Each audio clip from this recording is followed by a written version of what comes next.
Hi, it's Katrina. My friend David is actually going to be helping me out today, so we can give you a little bit more variety. Everyone say hi!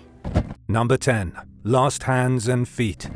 Archaeologists were recently digging in a medieval Portuguese necropolis when they came across 3 skeletons who had been punished severely. These skeletons, or rather these people, had been relieved of their hands and feet just before they died. Researchers believe the painful severing of their limbs was most likely a judicial punishment that took place between the 13th and 15th centuries. But what exactly the 3 men had done to warrant such horrific amputations is a total mystery. The 3 punished men were uncovered along with 94 other skeletons at a large burial ground in the town of Extremos. The 3 men were in graves side by side, left at the very edges of the cemetery. It was as if whoever buried them didn't want them in the graveyard with everyone else, so they left them at the very fringe. Even more bizarre is that their hands and feet were placed neatly under their bodies, almost like a sick joke. In the 13th century, severe body mutilation was not all that uncommon when it came to discipline. According to Teresa Fernandes from the University of Évora in Portugal, these punishments were applied to individuals who were considered to be wildly dangerous. Thieves and counterfeiters would often have their hands cut off, but the hands and feet together were saved for extreme cases, and that has led archaeologists to believe the trio in the graveyard had been political dissidents. Number 9. The Bloodless Crucifixion. Punishment in ancient Athens was serious. If you found yourself in trouble as an ancient Athenian, you could face a fine, be sent to prison, be publicly humiliated in the stocks, lose your right to participate in politics, or be straight up exiled from the city. If you were found to be a serious criminal, your property could be taken and your house could be burned down. Then there were the executions. The ancient Greeks are still considered some of the most humane people of the old world, even executing their enemies in a civilized manner. For example, Socrates was arrested in the year 399 BC and put on trial for impiety and corrupting youth. Socrates was the great philosopher who arguably founded the Western train of thought, taught his radical ideas to kids, and then was executed for it. He was considered a threat to the status quo, and so the politicians of Athens descended into mob rule and sentenced him to die. He was ordered to carry out his own execution. He had to sit down and eat a deadly potion made from the hemlock plant until he passed away. But the Athenians also practiced more barbaric methods of execution. They did something called the Bloodless Crucifixion. This involved fastening a convict to a wooden board, using iron collars around his neck, ankles, and wrists. He would be put on display, just like in a Roman crucifixion, except he wouldn't have to bleed to death. The executioner would tighten the metal band around his throat until he was strangled. Number 8. Marco Bragadin. Marco Antonio Bragadin was a Venetian military commander who got stuck in the middle of a fight between the Ottoman Empire and the Republic of Venice. These were 2 major superpowers in the Mediterranean, with Cyprus being the last surviving Christian enclave in the east. It was a major target for Sultan Selim II, who ordered the island to be invaded in the year 1570. The Sultan sent 80,000 soldiers to erase the Christian presence on the island of Cyprus. He took the city of Nicosia, then attacked the city of Famagusta. Marco tried his very best to defend the city. The siege lasted for 13 months. With his mere 8,500 men, he managed to kill about 50,000 Ottoman warriors. It was a major victory, even though Marco Bragadin ultimately lost the city. But the real horror happened after August 17, 1571, when Marco surrendered and was taken prisoner by the Sultan. The remaining Venetians were decapitated and had their heads piled up. Marco had his nose and ears cut off, was dragged through the city, and then skinned alive. It was one of the most brutal punishments that could be given to a person at any time in history. He had his skin peeled from his muscle like a person might peel the skin off a potato. Number 7. The Brazen Bull.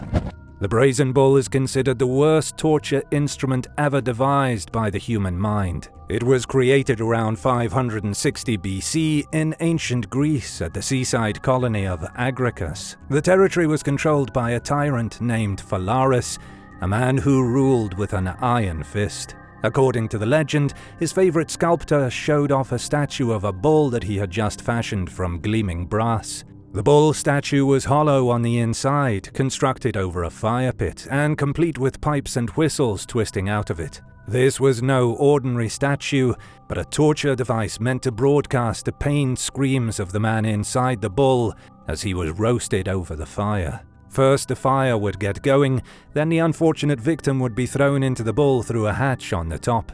The bull's brass body would scorch the person inside, and the pipes and whistles transformed his screams into the horrific snorts of a bull. However, nobody is entirely sure if any of this is true. The Brazen Bull may never have existed, and the whole thing might just be a horrifying story from ancient Greece. In the original tale, the first victim was the sculptor himself, punished for creating such a despicable device. Number 6. Crushed by an elephant. During the Middle Ages in Southeast Asia, it was typical to kill a person by sentencing them to be crushed to death by an elephant. It was popular in just about every Asian country that had native elephants. India was one place that really grew to be enthusiastic about elephant executions. They called it Ganga Rao, and it was just as brutal and unnecessarily violent as you can imagine. The execution involved a person being tied on the ground, their head forced onto a pedestal, and then the elephant stepping on their skull. The immense weight of the pachyderm would be like a hydraulic press, squeezing the victim's brains into a soup. The Moroccan traveller and scholar Ibn Battuta wrote in the 14th century that he himself witnessed a man be ordered to death by elephant. The elephants, according to the scholar, had been taught to cut their victims to pieces with their hooves, which had been encased in horseshoe-like instruments with blades on them. When the elephants were finished stomping and cutting, they would throw pieces of the dead criminal into the crowd with their trunks. Would you rather be crushed by an elephant or eaten by a tiger? Tell me in the comments below, and hit subscribe while you're at it. Number 5. The Gibbet. To be gibbeted was to be stuck in a cage and starved to death. Gibbeting was what happened to a criminal when they needed to be made an example of. A person would be put in a cage like a bird, hung up from a post somewhere very public, and then left to die. Even the cage itself was horrendous and cruel. It was a human-shaped cage, so that the criminal couldn't wriggle around or go to sleep, causing immense suffering and discomfort. They would be forced to writhe in horrible agony as their body ached from the misery of hanging in the cage. It itself became dehydrated and cooked in the sun. Experts believe the gibbet originated in the medieval days. We know for a fact the height of its popularity was in England in the 1740s. It only lost popularity after a law in 1752 stated that all bodies of convicted murderers were either gibbeted or publicly dissected. The public was far more interested in watching public dissections. That's not to say they didn't like watching people die in cages either. Up until 1752, gibbeting was a major spectacle. People would crowd around the convict, eat food, cheer, and have little parties. It was enjoyable for everyone, except those who lived near the gibbets, since the stench of all those corpses wafted into their homes and made their lives miserable. The gibbets also clanked and creaked in the wind like morbid, unsettling wind chimes. Number 4. Adultery in ancient Greece. Adultery was one of the very worst things a person could do in ancient Greece. Assault was one thing, violence was another, and thieving was seriously frowned upon. But fooling around with somebody's spouse was considered a vile deed, punished to the extreme extent of the law. For the ancient Greeks, family was everything. Anyone who would disrupt a household was considered a villain, and they could be punished immediately. If a husband were to come home and catch his wife with another man, he was permitted to kill the man on the spot, and then was automatically divorced from his wife. She would be publicly shamed and usually exiled. The other thing that really bothered the Greeks was just how sneaky adultery was. It involves subduction and coercion, and the Greeks did not endorse that kind of behavior. If a man involved in this sort of act was not killed on the spot, he could suffer a punishment called rapanadosis. This is when the victim has a radish rudely jammed into, yep, the exact place you're thinking.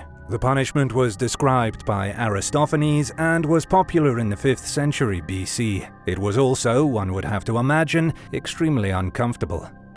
Number 3. Silas.